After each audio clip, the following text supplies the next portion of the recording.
So the context was I was at Stanford, and the dean asked me to speak to the MBA students. And in it, what I was talking about was, the question was, what do you think the long-term effects of social media in general are?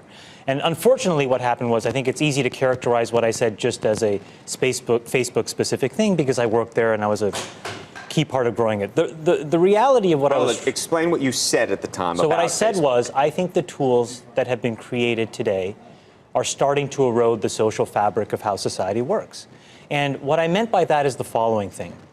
Today, we live in a world now where it is easy to confuse truth and popularity.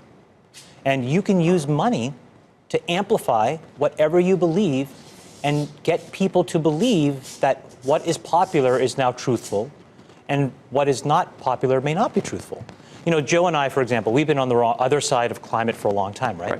And the reality is now I can take money and I can use that through all of these social media systems that exist to hundreds of millions of people, and I can convince all of Joe's friends and everybody like him of my opinion in very subtle and small ways. And he can do the same to me. We can do that about vaccines. We can do that about gay rights. We can do that about bathroom laws. We can do that about Roy Moore. And so I think the question we have to ask ourselves is, how do we live in a world where this is now possible? And so it was about that, but just so I understand, was it because I read and watched parts of what you were talking about. Part of it seemed to me about the ability to pay to manipulate people's thoughts. The other seemed to me to be this sort of ADD society with which this sort of liking and everything else has created this sort of feedback loop that you compared to drugs.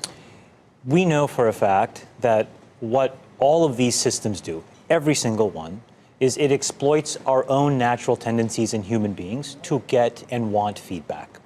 And that feedback, chemically speaking, is the release of dopamine in your brain.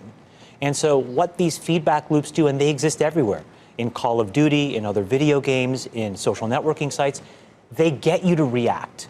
And I think that if you get too desensitized and you need it over and over and over again, then you become actually detached from the world in which you live. You become callous, you become crude. And you live in front of your screen. But Chamath, let me ask you this, because the thing that I've been so concerned about is Facebook just announcing that you're going to be having some app that you can use when you're 7 to 13. I mean, it's one thing for us to be doing this, but to be hooking your kids on something that you're describing as a dopamine fix at that age, that's crazy. So look, I think in the case of Facebook specifically, I think they have probably done more than any other company, quite honestly, to try to fix it, because of all of the companies, and I've seen them all up close, they're the most, frankly, to be very blunt and honest, the best run and the most technically sophisticated. But they're also emailing me if I haven't logged onto Facebook for a while, saying, hey, did you see the post from so-and-so? Did you see the post from so-and-so? Trying to lure you back in. And again, we can make those decisions as adults, but as children, that is a different... Well, I think the product, and I don't know it quite honestly in as much detail as I should, but I think the way that product works, because of privacy laws in the United States, you actually have to get parental permission. The point, though, is, and what you're bringing up is, I think, is the most important thing. We all have never taken a step back and actually asked ourselves, how should we be interacting with these things now, 7 years into it?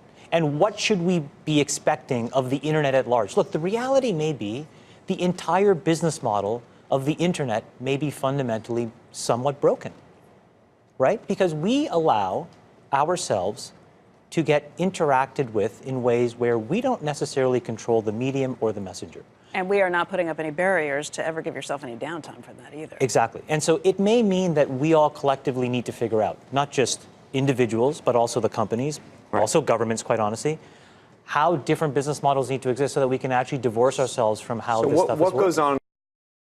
Hey there, thanks for checking out CNBC on YouTube. Be sure to subscribe to stay up to date on all of the day's biggest stories. You can also click on any of the videos around me to watch the latest from CNBC. Thanks for watching.